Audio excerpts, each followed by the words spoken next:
you like, yeah, I could do this full time, or was it just a gradual increase in the viewers and just the community? Yeah, definitely. It was definitely gradual, of course, because since I was going to school, I was getting financial aid and scholarships, so that helped me out a ton.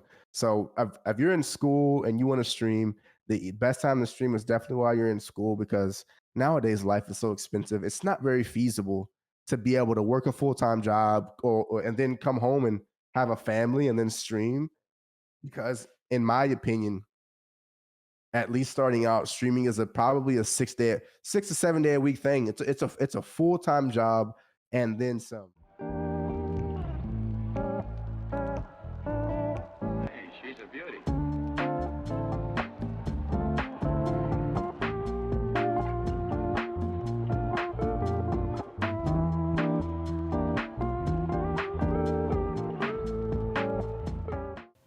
Welcome to Tarkov, a podcast for content creators to come on, share their experiences, stories, and advice. And I am super pumped. I have Barry Bucketz. Welcome. Ooh, once again, I'm just grateful to be here. As all you guys know, Tarkov is amazing. I think he's, if not the most known Tarkov podcast in the Tarkov stratosphere. So I feel important today. I told my mom about this podcast that I had to do today. So I'm once again, I'm grateful to be here. Awesome, Thank man. you. Thank you for being here. All right, so what we do is we started off with 3 random questions just to get the juices flowing. You ready? All right, yeah, let's go. All right, so your favorite hoops team. I'm assuming it's the Spurs, but Game 7, who's taking the shot? Anybody throughout the history of the NBA is taking that last shot to win it? Who are you taking to pull that trigger? You know what? I'm definitely gonna go with Michael Jordan taking that last shot, but I'm gonna take it one step further, and I'm gonna have LeBron James bring the ball down because he's gonna make the right play to put Michael Jordan in that position to be successful. So, all right. I thought it might have been Manu, but Jordan. You know what? Yeah, we're gonna leave those old heads out of it for right now. I want 2 of the greatest players playing. I want one of those 2 to take it right there. Yeah, for sure. man. Yes, yeah. I grew up I got into the hoops when Jordan was getting beaten up by the Pistons, and those were a couple of tough years. But man, I loved the playoffs back in the '90s. Man, nobody got an easy layup back then. Yeah, of course I've only saw snippets and clips and old videos of it, but you're definitely right. That definitely was that style. I'm not saying it was the safest because it definitely was not. God no. But that style of basketball, it truly was beautiful, and I do feel, sadly to say this as a huge basketball fan and player, and just I really do think that basketball in some ways is kind of losing its beautifulness, if you know what I mean. How it used to be. Yeah. The Spurs were just that beautiful ball. You don't see it much anymore, man. And so it kind of definitely it hurts my heart a little bit seeing how it kind of just going away. Yeah, and people stayed together. It wasn't like this is jumping around teams, and they're like a dynasty was a dynasty. Like you had that core group, and it's I don't know if we'll see that anymore. I don't think we will in any sport. I don't think we will in any sport. And I'm all for the players getting paid a fair wage and playing to win championships for sure. But it was definitely special seeing the Spurs do it and seeing the Patriots do it. Yeah. Because honestly, it probably in that way that they did it, it'll probably never be done again. No, absolutely. All right, question number 2. As a little kid, what did you want to be when you grew up? Oh, I wanted to be an NBA basketball player. There was no shot, man. I tell you what. Awesome. Up until, I truly believed it the whole way through. Up until about my senior year, I was 100% certain that I was going to play basketball. Yeah. After school, and I had a couple opportunities. I had my best opportunity was a Division II walk-on spot. Yeah. I had a spot on the team, but I was with this beautiful woman who is now my wife. And long story short, I was in love, and my heart took me to go to school with her. Nice. And it was no doubt the best decision of my life. So awesome. I don't regret it. Now, did you go up against anybody that made it to the big leagues? So actually, I played with and against a couple of professional guys. Yeah. I grew up in the Central Texas area, so I actually ended up playing in the Central Texas Allstar game.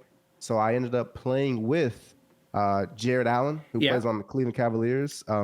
I played against in that same thing, Amani Brooks, who played for the Rockets and now is in the G League, and as well as I played against Wendell Mitchell, who is a professional overseas. So I have played against a couple of guys, and God, those guys are just. Is it a whole different level?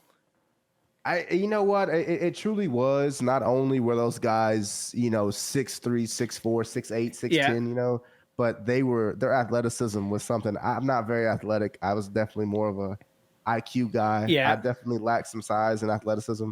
Their athleticism, it's a totally different world. It truly is. It truly is. I always wondered about that. It was. Final question. You're going out to a restaurant, and what are you getting? What's your favorite meal to get at your favorite restaurant? Oh, that is tough. Favorite meal. Don't say 100 chicken McNuggets, please. No more nuggets for sure. I've had enough nuggets for definitely the entire year. If I'm going out to eat, which would probably be my wife, I'm either gonna have a medium rare steak or I'm gonna have beef fajitas. Oh, nice. All right, and the chicken nugget reference was his community. I think your community, you hit some goal, and you committed to eat 100 chicken nuggets. Yeah, I regret it, and I probably won't do it again for sure. That's probably the smarter move.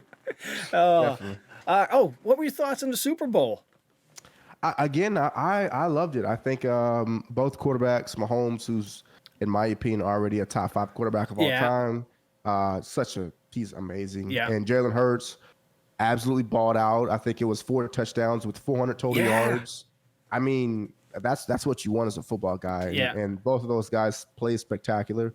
I definitely don't disagree with the call, but given how the game was called, I don't really agree with when they called it. Yeah. Because me personally, I felt that ball, even if he did not get held, I thought it was uncatchable. It looked about 7 yards past him. Yeah. So they could have let it slide. Again, I'm not mad at all about it. I love.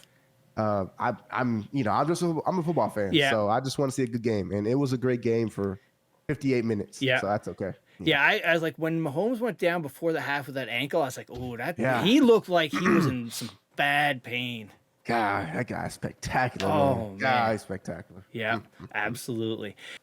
What did you do before you first hit that go live button? What is your background? Again, it was basketball up until I decided that wasn't going to work out. Yeah. And then I ended up going to school down at Texas A&M Corpus Christi. I was a full-time student, and I think I really started streaming Tarkov and taking it serious about April of 2020. Yeah. Well, as we know, March of 2020, COVID happened. Yeah. And it put a halt on everything. I couldn't really tell you what I was going to do. I was going to graduate. Yeah. Me and my wife kind of both knew we probably wanted to get another degree just because we wanted to differentiate ourselves. Nowadays a bachelor's degree is good, but it's not as good. So we just decided we were going to go. We kind of figured it, but when that happened and COVID happened, well, no one was leaving the house, so nobody was hiring to begin with. So we really didn't have anywhere to go. And I've always played games. Gaming, basketball, and my wife has been my life for as long as I can remember. Nice. So it just, one thing led to another. And my friend one time, after the Fortnite stuff, he just was like, one day he was like, hey, bro, just go live. Like, just go stream. Yeah. And I was like, you know what? For sure. Why not, right? Yeah. And about that time, a couple months passed, and I started playing Tarkov, and just took it more serious, and it just has turned into something that I could, again, never in a million years would I think that I could do this, but I'm one day at a time. We're doing it. Man. So when did video games start for you? The first game that pops into my mind when I think of video games was Halo on the OG Xbox. For sure. I was young, 4 or 5, no doubt. Oh, wow. Yeah. No doubt. Man. So now over the years, what are some of your favorite games that stick out? Probably my top 3 favorite games. Definitely Fortnite. I believe Fortnite was the greatest game ever created, in my opinion. Yeah. I also believe that some of the reason gaming is still kind of in this dull spot is because of how powerful and how crazy Fortnite was for so many years. But definitely Fortnite, Modern Warfare 3. Yeah. My favorite Call of Duty was definitely Modern Warfare 3. And, as much as Tarkov hits me in the stomach, I want to say another word, but I won't say another word. Tarkov is definitely up there. It's definitely a love-hate relationship, but the amount of people that I've gotten to meet just playing Tarkov is insane. So I'm definitely grateful for that. Cool. Yeah, Fortnite. I just recently started to play that. I think, tail end of last wipe when, the Tarkov wasn't in a great spot. It's like, because I had other people on that were content creators that played Fortnite, and it's like, all right, well, it looks fun. And it was a blast. I was surprised. The no build mode is fun. Man, that game is truly timeless, man. I can't even imagine thinking back to those days, man. Just playing Fortnite for hours and hours and just trying to get a win with your friends and trying to scrim and trying to play. It was spectacular that Fortnite came out. I think Fortnite came out was it 2016 or 17? I think it was 2017. I think it came out my sophomore year. It was transcendent, man. Fortnite was amazing. It was amazing. Man. Yeah, definitely a good time. And now, when you jumped from console to gaming on a PC, how much of a challenge was that going from controller to mouse and keyboard? Well, as you know, I got my controller right here. I'm always gonna have it with me. I'm stubborn, and so when I went from console and I finally had enough money to build my PC. Yeah. Shout out to PC Rob, he's the best. He built me a PC. Is one of my best friends, so I've already known him. Yeah. And I stayed playing controller on PC for a very long time. Yeah. Up until I kind of stopped playing Fortnite. Yeah. And then that's when I was just like, okay, I gotta know how to do this a little bit. So it was Rainbow Six Siege for about a month, and then Tarkov. Truly, Tarkov was my first mouse and keyboard game ever. I don't know too many people who could say that. But this is like really my first mouse and keyboard game ever. So I'm not doing half bad. Doing half bad. Absolutely. So now that first time you hit that, go live button, what was that experience like for you? Like, did you have other friends that were streaming at the time? I honestly didn't. I was very fortunate to have a really good friend group. I pretty much went live and had between 3 to 5 viewers when I instantly went live. I had myself. I was watching myself, right? And then I had one of my best friends from college, Isaac. He's the one that made me go live, and then Rob and Chance and Tanner, some of the people who are still into my community today, some of my longest subscribers. I was definitely very fortunate because those guys were always with me. So I had at least always saw 3 to 5 viewers, and that is huge. I mean, everybody's been there, right? We've all been there. Yeah. Seeing 3 to 5 viewers when you're first couple of days, it was definitely it just kind of helped me and motivated me to just keep on going. And again, I can't explain it enough. I don't know how we got here, man. And I'm not saying that as if I'm some big time streamer, because I'm just a regular guy. But the progress that we've made in this short amount of time, it's definitely spectacular. I'm definitely very grateful for sure. Well, to be able to do this as a full-time gig, that is a huge step. Definitely.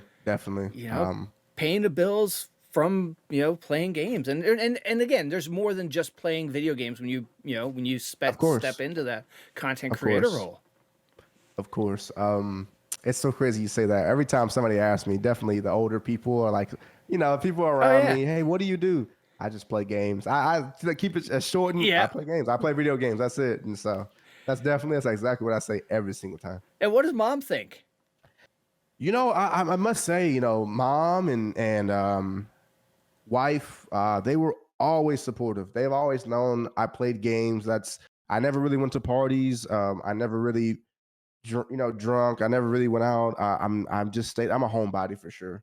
And during that time when I was in school and I started kind of getting some checks, not making a crazy amount, but you're seeing a check come in, I'm like, oh my gosh, like I did this by doing this. It was kind of insane. Yeah. And I've had a very supportive group around me. My wife, who of course not many people can say they have a couple of degrees playing streaming, Yeah. But my wife, she's absolutely amazing. She's been my rock, my backbone, my biggest supporter, and she's been here through all of this. So I just want to buy us a house. That's it. I just want to buy us a house, man. That's it. That's all I want to do. Excellent, man. And that's a common theme I hear from the people who have made a successful jump to content creation, is having that good support infrastructure around them, whether it's the family, the spouse. It's just it's so important. Got to. And anything that you do, at least for myself, if you guys are listening this far, I thought I was going to the NBA. Yeah. So I didn't lack confidence. I've always believed in myself 1,000%. Maybe it was a blind confidence, but I've always believed in myself. And Yep. I've always thought that if this person can do it, why can't I? I mean, people that we see do these amazing jobs. Yeah. At the end of the day, they're just people too. We're all just regular people. And so the way I see it is if somebody else can go out there and do it and be successful, Yep. why not me? So I always say is not saying people need me for advice, but just be confident. Confidence is a contagious thing that can take you so far in life. Yep. So keep your confidence up and just stay on course. Be consistent and stay on course. Absolutely. And now I just saw you this Friday is your 1 year anniversary. Well, so it was actually Valentine's Day. Oh, okay. That was my actual partner anniversary. It was our 1 year anniversary. But yeah, we're gonna celebrate it this upcoming Friday. Yeah. And again, being able to do this for upwards of 3 years now, give or take, it's just, again, words can't describe it, man. It's just it's a really good feeling. It's great. And I just want everybody to know again that if I could do it, you also could do it. But I hope everybody knows how grateful that I truly am, because it's the world's crazy. So it's crazy out here to be able to do this. Absolutely. And now, what was your partner story? Where were you when you got word that you made Twitch partner? So it was actually, we struggled for so long, man. We struggled for about upwards of like year and a half, 20 months. We couldn't get over that hump, man. And Tarkov drops, not this past year, the year before, it really helped me a ton. And it's actually crazy because I wasn't even on the initial list. So, but at that point, I was already streaming Tarkov for a year and a half, and I was like, hey, like, is there anything that I could do as a Tarkov creator? And let alone, I was like, honestly, there's not many black Tarkov players. I was like, is there anything that I could do to maybe just be a part of that? And I checked like 3 days. They never even responded to me, but 2 days later, I was on the list. And then man, it was insane. And after that, after those drops that month, the average went from like 70-ish, and it just skyrocketed to like 85. And then it happened like a month later. And when I got it, me and the wife had just got back from eating, and I just checked my email, and I saw it, and I just gave her a hug. I think you know what? I might have been on the toilet. I don't even remember, but I just gave her a hug, man. That was definitely a looming goal of mine that I really wanted to do. Not because of, the perks aren't all that, but just to say that I did that, and I didn't do it alone, of course, but I set that was one of my biggest goals, and to accomplish that kind of just showed me that, look, you started at the hardest time to stream is when you start at 0. Yeah. 0 is the toughest. So you mean to tell me if I somehow made it from 0 to 75, I truly believe one day that I'm going to be a content creator that's streaming to hundreds of viewers. Yeah. And viewers, of course, viewers don't really matter, but it's just, I believe my content is super unique, and I think our community is amazing. And I truly just want to see how far this goes. Yeah. So I'm definitely excited. Oh man, that's awesome. And now, over the 3 years, did you get to a point where you like, I could do this full time, or was it just a gradual increase in the viewers and just the community? Yeah, definitely. It was definitely gradual, of course, because since I was going to school, I was getting financial aid and scholarships, so that helped me out a ton. So if you're in school and you want to stream, the best time to stream is definitely while you're in school, because nowadays life is so expensive. It's not very feasible to be able to work a full-time job and then come home and have a family and then stream, because in my opinion, at least starting out, streaming is probably a 6 to 7 day a week thing. It's a full-time job and then some. Now I must say I've been slacking as of recently. I'm not gonna lie, but you definitely got to go in there and you got to stream 6 to 8 hours a day, and you got to stream for about 6-7 days a week. That's just kind of how it is. So being in college kind of gave me that boost. Of course those checks weren't anything insane, but it's helping me survive. So it was definitely. The timing was definitely perfect. Nice. And then, over the last 3 years, what has been, a couple of the highlights that stick out for you? Like, wow, I can't believe that happened. Or, oh man, you know what? It's so crazy. I said I saw the stream in April of 2020. The end of that April, I got raided by Dr. Lupo. Oh, no way. I think he actually broke my stream because I was freezing and stuff, man. I didn't even know what I was doing. At that point, I sat in dorms the whole time and I waited for somebody to go across and I would shoot him. Right? I wasn't very good at all. I didn't know what I was doing. Yeah. Definitely the Dr. Lupo raid is definitely huge for me. And then about a year later, or probably about 8 to 10 months later, I ended up having a run-in with Summit. Yeah. He ended up shouting me out and giving me like a shout-out / raid. So I ran into Summit. It was huge. I would love to get games with both of those guys one day, but of course I understand.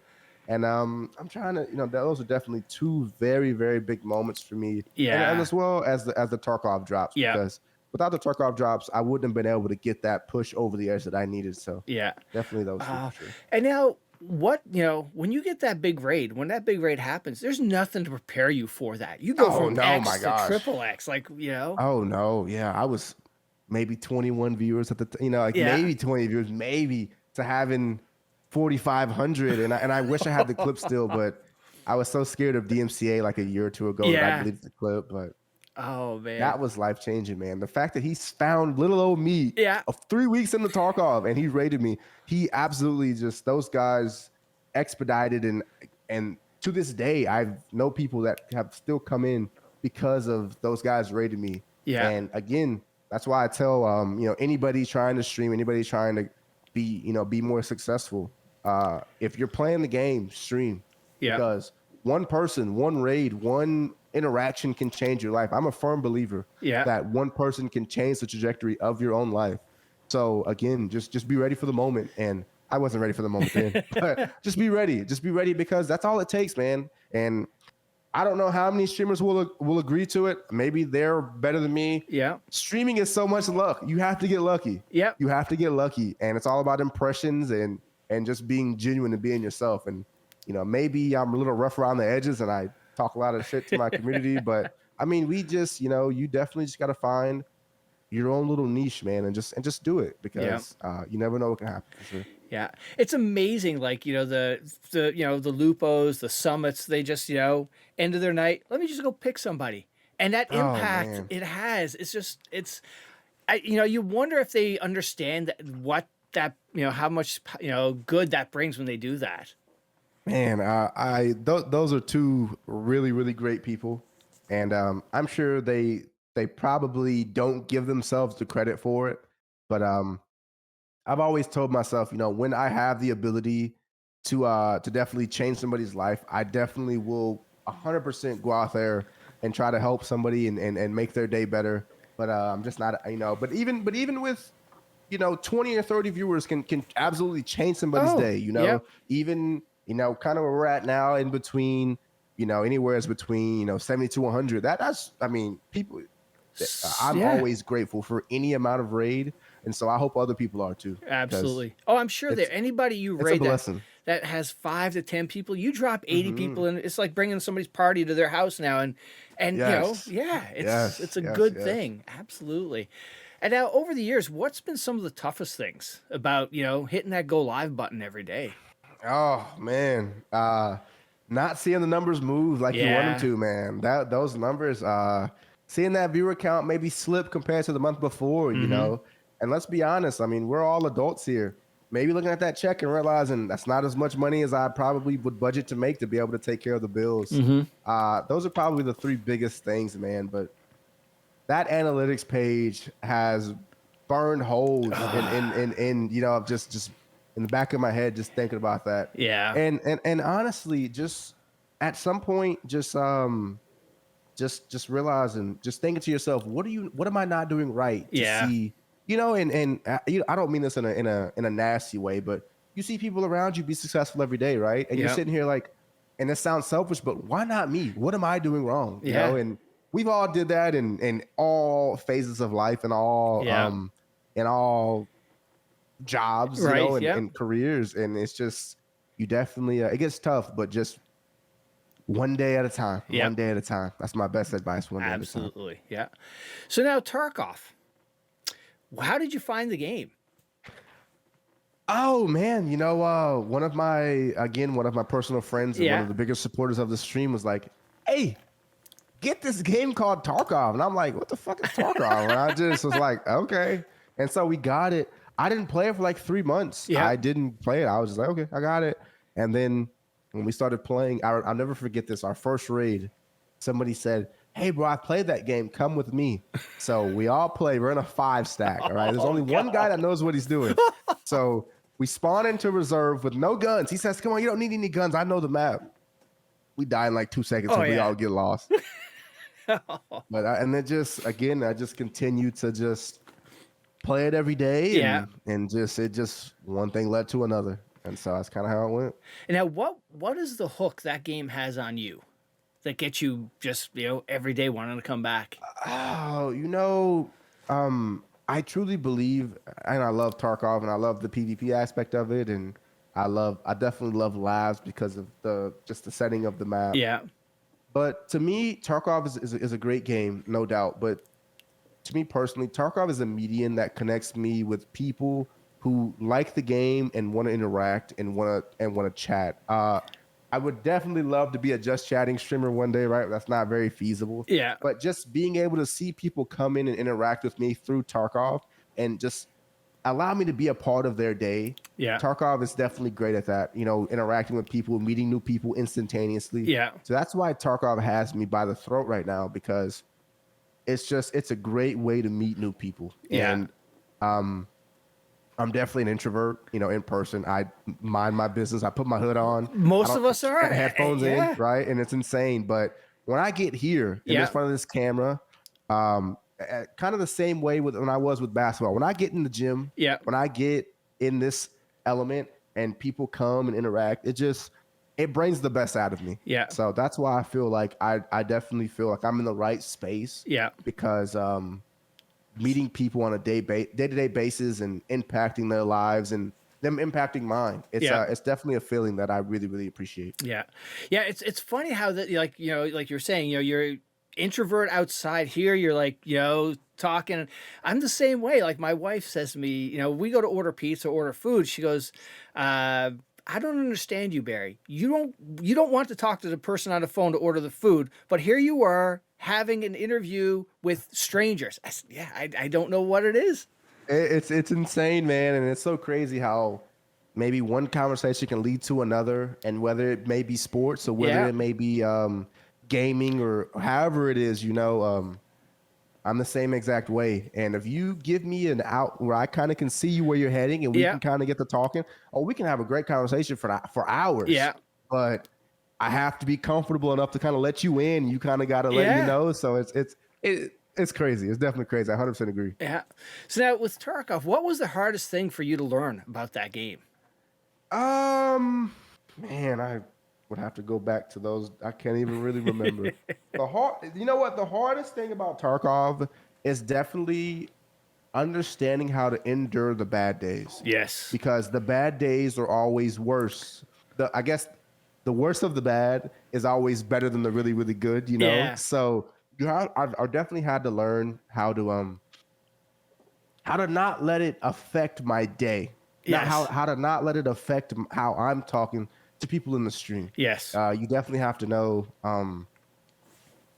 bad days happen. Yep. And everything. Bad days will always happen. That's just life. Yeah. But not allowing that to affect your next day and your next conversation, and maybe that person who came into your stream was really, really dealing with something really tough. Yeah. And they expected you to help them get out of it.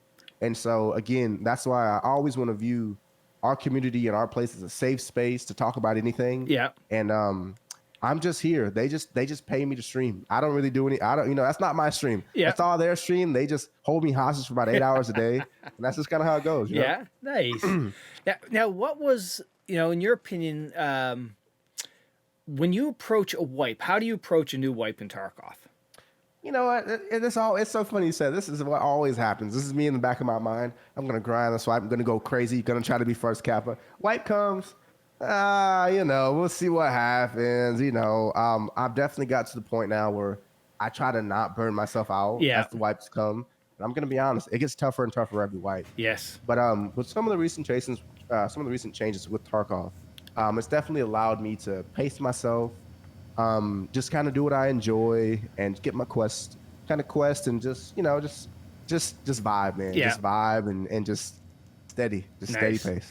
And now the tail end of the last wipe, did you stick with Tarkov all the way through, or did you change things up with some other games? No, man. I actually battled. Last wipe was my worst wipe battling with Yeah. Tarkov. It's actually the longest break that I've ever took on Tarkov. I want to say that I ended up taking 4 to 6 weeks off by playing COD. Just playing COD, just getting that refresh, and it actually really, really helped me because then at some point, COD ended up disappointing me as well. Yeah.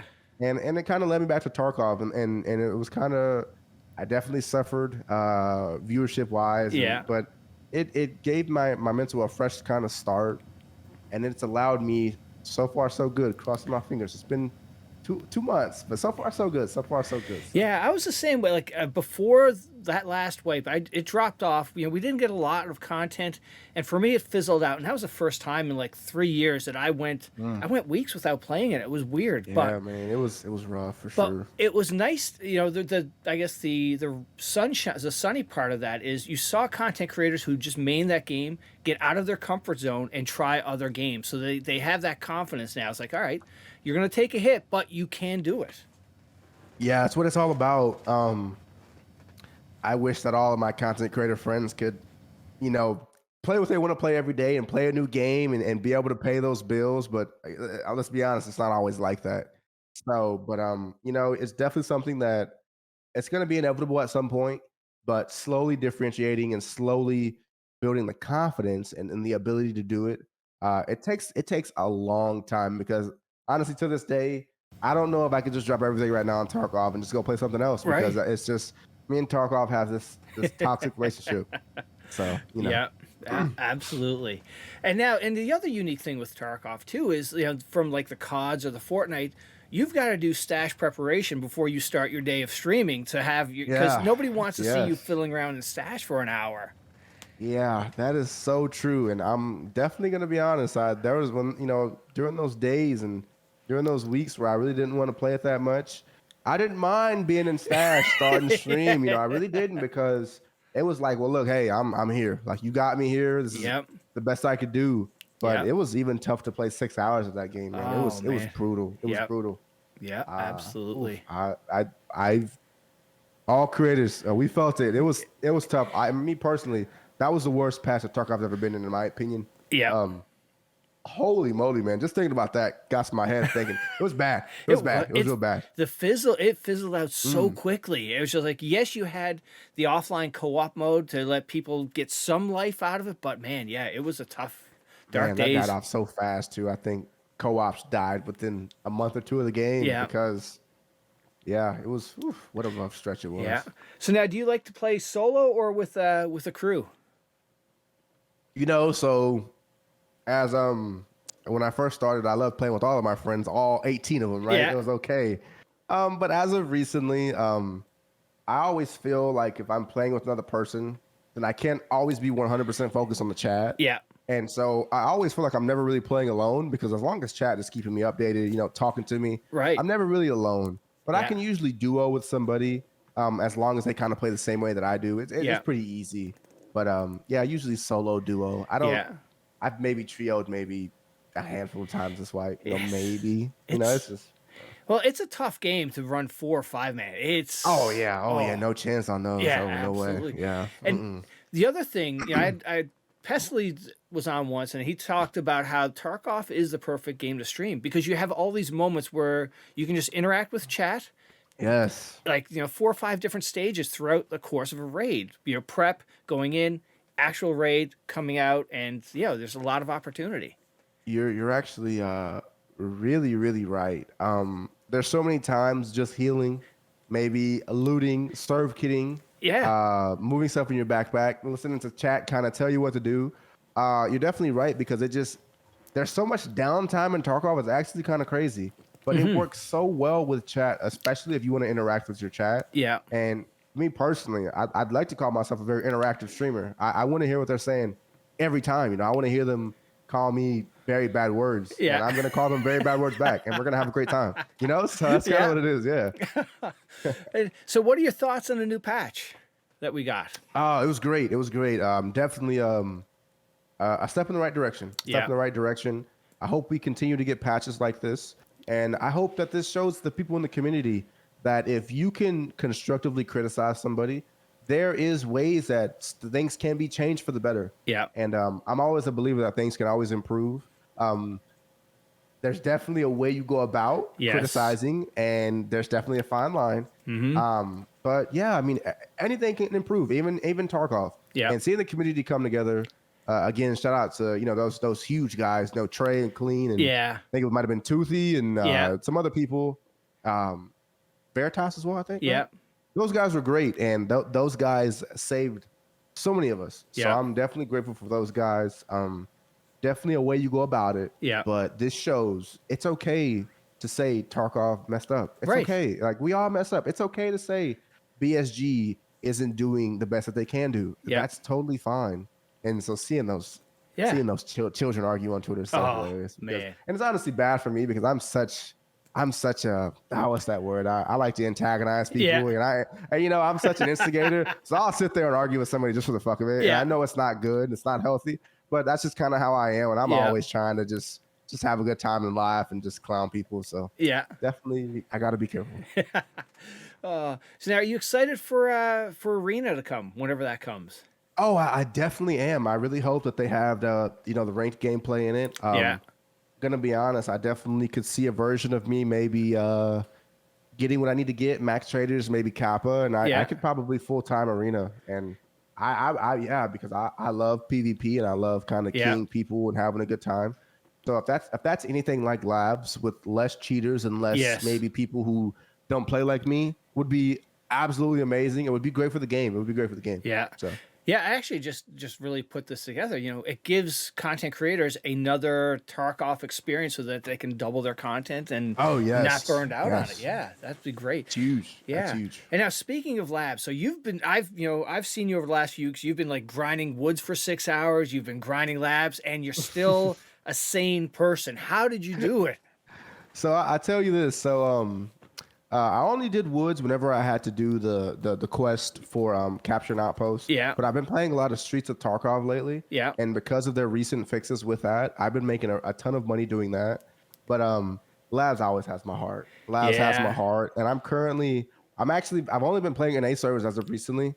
The cheaters have been pretty decently bad, but honestly, the good raids outweigh the bad raids at times, and anybody who goes into Labs knows they're going to die. Yeah. So it's not about me surviving anymore. I know I'm going to die. Yeah. It's just about getting a TikTok clip, getting a YouTube short, having a good raid every once in a while, making sure that I can maximize my money. Yeah. And you just playing Labs and only Labs and maybe only one map is definitely not healthy, but Streets has kind of given me that change of pace, change of gameplay, change of scenery. Yeah. So then when I go play Labs, it's really been really good for me. So I'm definitely very grateful for Streets and how everything has turned out. Nice. So far. Yeah, when they dropped Labs, I love that map. But it's the worst thing about this game is that that suspicious death, and it hurts. You know. So how if you'd say out of 10 raids in Labs, how many would you think are suspicious deaths? So I'll say this: out of 10. Blatant cheaters are probably 3 out of 10. Yeah. Suspicious deaths are probably another 2 or 3. Yeah. I'd say 50% of your time. I think I have 7,000 hours. Yeah. I know when I die to somebody who's not, but not better than me, but wasn't desync or was the amount of time that it takes for them to kill you. There's usually some natural delay if they're a good player. Yeah. Now some of these guys, man, they're cracked out of their minds. So I'm like, yeah. So yeah, usually about 50% of the raids. But I play in the mornings. So in the mornings it's definitely better. But at nights I can't talk for those guys because I'm sure it's probably worse. Yeah. And the weekend gamers, those weekend gamers. I what's so crazy? This last weekend on Saturday, I was like, you know what, man? I had a great weekend stream. I was like, I'm not even doing this weekend, man. Because those weekend gamers, they're going to make me get on, and I'm just going to die and lose money. And it's also very funny because I ended up going live yesterday around this time being weird. Yeah. And I lost like $4 million in 2 hours. So it happens very quickly. Now some of those were legit players, of course, but just the spiral that can happen so fast. Nice. You gotta be Oh, careful. God. It gets dangerous. It gets dangerous.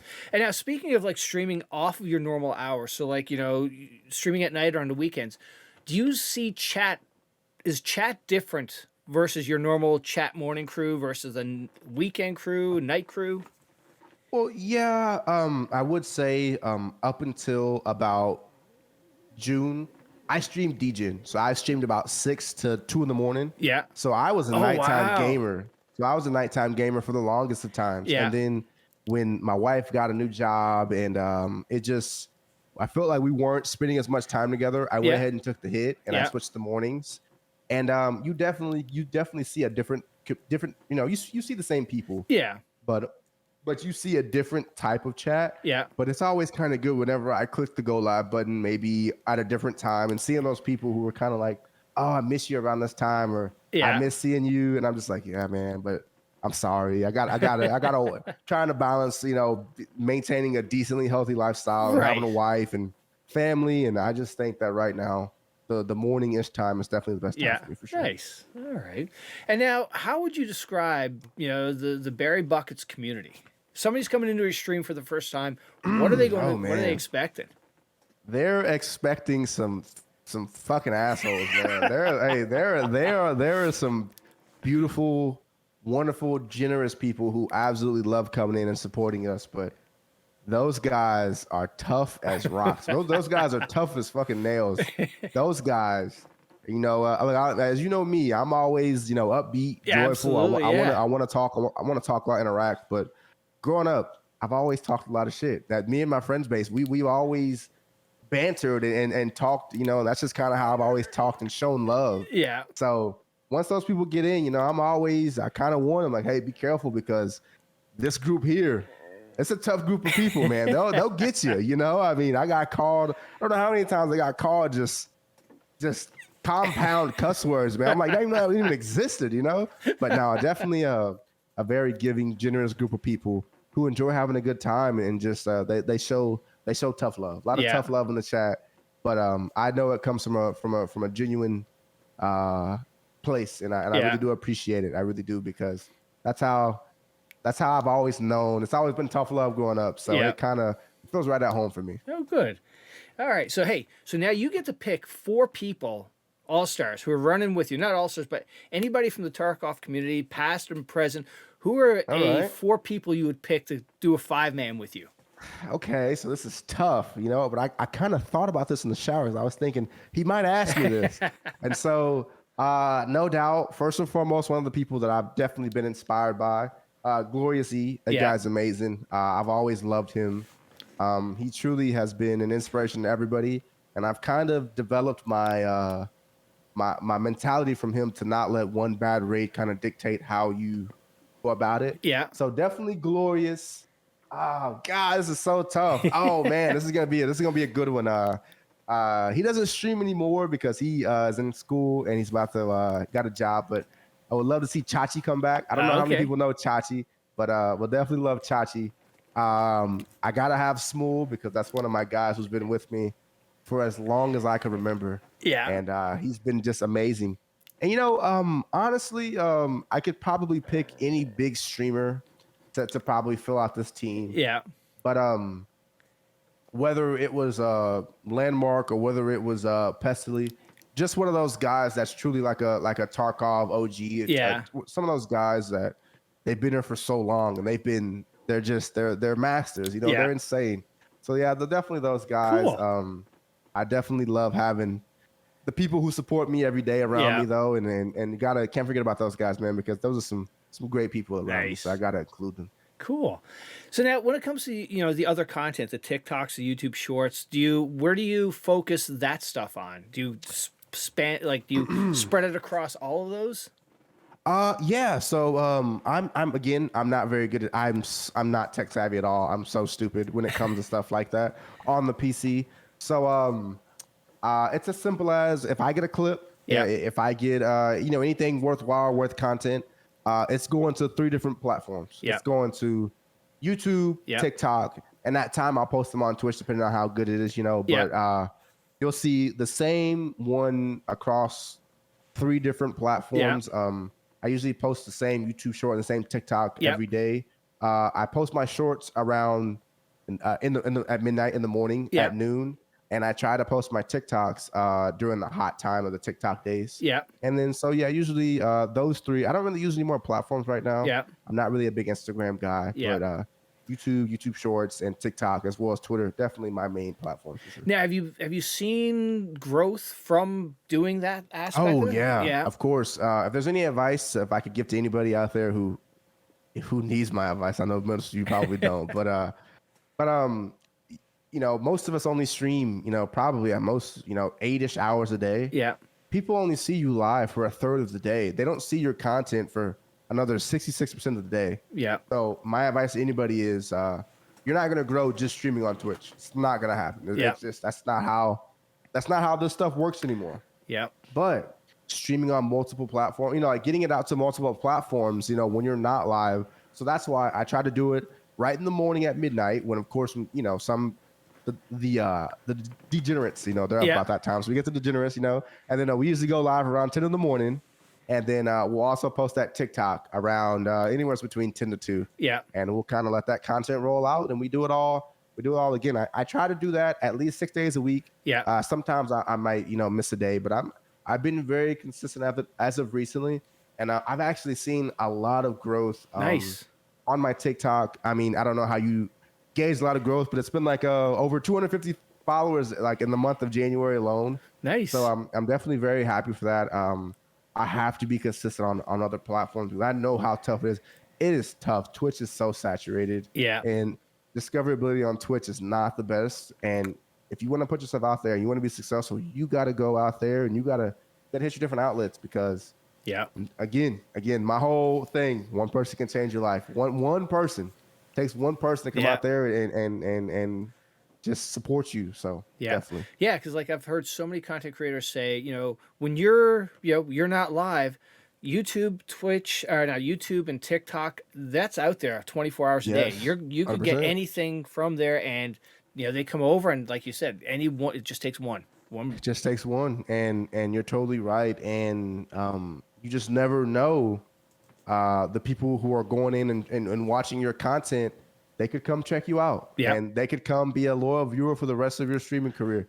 You just never know. So don't limit yourself. And at least for me personally, it's at least one YouTube short and one TikTok a day. The YouTube long forms definitely vary because I suck at long form YouTube. I get like no views on them, but I'm still trying. I'm still trying to be consistent, and anywhere between 1 to 2 videos a week, depending on how the week goes. But somewhere's around there for sure. Nice. So now a couple of things. So what is MilkersGG? Okay, so the MilkersGG is it's just honestly, it's just some of those group of people that I was just talking about. It's just some homies that I've met through Twitch who have genuinely been really good people. They're kind of people who kind of align with the same beliefs as I do. They're always in the community. They vibe with us.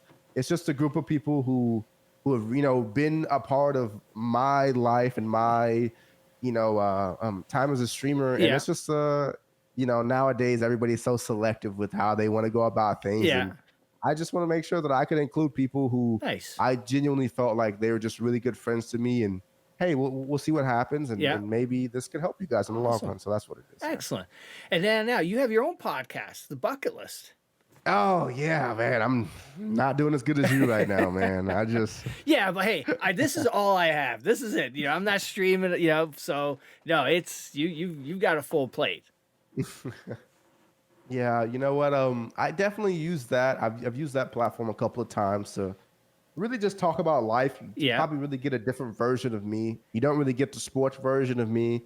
You don't really get the gaming version of me. You kind of get the life version of me. I'm a firm believer in Jesus Christ, and I kind of just use my platform to just speak His word through me and just again inspire people. I'm all about inspiring people, and if I could just help one person, I consider that a win. So that's kind of definitely nice. Very cool. All right, so now you're turning off the computer. What happens after you step away from streaming? Oh man, so it depends. So usually I get off around 5 or 6. So if I get off around 5 or 6, Depending on the day, I'm probably maybe going to the gym. I like to play basketball. Go to the gym a couple times a week. But if not, oh, me and the wife are probably going to get some food. Yeah. Me and the wife are probably just going to Target. I don't. That's pretty much it, man. And then, or I'm gonna go be a frump on the couch, and like I'm about to do here pretty soon. I'm gonna go watch Netflix, and that's it. That's just me. What's on the playlist these days? What are you and the wife watching? We're actually currently watching You because the new season just came out. And then we have God, what's that show called about the kids who go after the gold? That's on Netflix. Oh, it's on the tip of my tongue. I'm gonna have to come back to that one. Oh, Outer Banks. Yes, Outer Banks. Yes. Yeah, it's coming on again, so we're gonna watch that. I heard and, that. I actually binge watched Yellowstone, all 5 seasons in like 2 weeks. I What'd know you it's think not of healthy. Oh, it was wonderful. Oh, so man. now I'm on the prequels now. So I'm about to I'm done with 1883. Yeah, right? that was good. And yes, it was. Oh, it's so good. And so now I'm on 1923. Yeah. Almost done with that one, and the new episodes come out as well to that. Yeah. So that'll take up my time for probably about the next month or so. Yeah. So, yeah. Yeah. 1883. I enjoyed that more than it was just so good. Yes. It was good. It was so good. Man. And you think about like how hard that was coming across from Europe. It's just like, oh my God, dude. That's crazy. It's definitely insane. I couldn't imagine like that. Just honestly, it's kind of crazy because when you watch that, you kind of get this whole different aspect and perspective on life. You're really like, wow. Like, look, when the sun went down, they went to sleep. Yeah. Like they didn't have anything. They just drove. Like imagine, going. Even if you were to go across the world right now, it takes a long time. Even in a plane, you're talking about they spent months doing it. It's insane. It's definitely insane. Yeah, it's crazy. All right, and I also saw that you're a Pats fan. So how does somebody from Texas end up being a fan of the Patriots, where outside of New England, everybody hated Brady? It's insane, man. It's insane. So growing up, my dad was a Patriots faithful when they weren't very good. Yeah. I don't really know how he got into them, to be honest, but I know that he was there when they weren't the best. Yep. So granted, when they started winning, it was definitely easy for me to come jump on the bandwagon. I was about, I don't know, 7 years old or something like that. Probably closer to 10, but I remember crying in 2007. I cried a couple of tears that night. Didn't really understand it, but I cried a couple of tears that night when the Patriots lost. And I told myself, I'm a Patriots fan now. So I have been a diehard. I played football, but growing up, but I really didn't like it. I didn't enjoy being hit. Yeah. But I've always been a basketball guy, but watching football is like my life. I'm a huge football fan. I would like to call myself a very reasonable Patriots fan. Yep. I think I'm pretty reasonable. And yeah, I fell in love, man. And I fell in love with Tom Brady keeping every game alive and Bill Belichick and oh man, those are just words can't describe it, man. That Atlanta comeback, that was insane. Oh man, that catch that I think it was Edelman, just like his fingers got under that ball, and it was just like, I don't know how he did that. Golly, man, all the games and the playoff games and the comebacks and that game especially. I think I might have cried that after that game too. It was just so many great memories, man. So many great memories of the blue, white, and red, and I'm definitely grateful for it. Of course, all good things have to come to an end, but Nothing got uglier than that lateral mess that happened at the end of that. Was that the Miami game? Raiders game. The Raiders game. Oh. No, you're definitely right. But you know what? I have a lot of faith in the Patriots this offseason. Yeah. We've already taken a step and went out and gotten an offensive coordinator. Yeah. And as long as we can go out and get us a number one receiver threat, I believe we're one of the best teams in football with a defense in Bill Belichick. So you like Mac? I do like Mac. Again, all the people who critique him, all the quarterbacks who are successful in today's game, they have a plethora of options to be successful. They have so many different weapons. And the Patriots, we haven't given him a fair share of opportunities, around him. Every great player in history, the LeBrons, the Jordans, the Tom Brady's, the Bill Belichick's, everybody's had Hall of Famers with them. Everybody's had great players. Yeah. Nobody wins alone. It takes a team. It's a full three-phase. It's a three-phase game, offense, defense, and special teams. And Bill Belichick has just They spoiled me, man. They've just spoiled me. Oh, they've just spoiled me so much. Yeah. At least hopefully Patricia's not going to touch the offense and he'll just stay on the defensive side of things. Oh my gosh. I'd send a cab for Patricia right now, man. He needs to. Yeah, that guy. Oh, he ruined my Sundays, man. Oh my goodness. Oh, don't even get me started on that, man. Now, how about hoops? Who you liking in hoops these days? Who's your team? Do you have a team or? Yeah, so I definitely do have a team. I'm a Spurs fan by heart. I always will be. Yeah. I'm a huge LeBron fan because I believe that again, he's always made the best play possible for his team. And growing up, that's kind of how I was taught to play the game. You make the right play, you make the best play, you know. Yeah. And if only I was 6'8" and the greatest player to ever play the game, arguably, maybe I'd be there too. Yeah. But you know what? We'll take this. What we got right now, it's not too bad. So. Yep, absolutely. Oh, cool. All right. So, well, you survived the podcast. Now, before you go, it's your turn to shout out to somebody who you think has a good story that should come on. Oh man, a good story who has actually come on. You know, honestly, I actually saw your thing in the background, and I really, really liked. I mean, of course, right? It's not fair, but WillerZ. I mean, that guy. He's. I mean, you know, WillerZ, man. I mean, come on, man. Like, he's one of those guys. So I really didn't reference him, but just seeing that guy, man. He's a Tarkov faithful. He's an OG. He has this unique content and such a great community. He's just a great person. Yeah. He's a great person, and he has his own things kind of outside of Tarkov that he enjoys doing. Yeah. And I truly believe that too, that if you don't have things outside of Tarkov and outside the computer screens, this stuff gets nasty, man. It doesn't really hit how you really want it to be. So WillerZ, I'm going to play games with him one day too. Nice. WillerZ, thank you. All right, thank cool. you. All right, well, Barry, thank you so much for doing the pod, man. It's been awesome hearing your story and meeting you. Well, I really appreciate it. And again, I feel big time now because I got interviewed by the best Tarkov podcast on the planet, Tardux, you guys. Make sure you guys show him some love. I'm sure people aren't as interested in my story, but this is one hell of a guy, and I'm super grateful that you took the time and you were able to reschedule with me after the freeze. So I thank you, and I'm very grateful for you. So I really appreciate it. Thank you.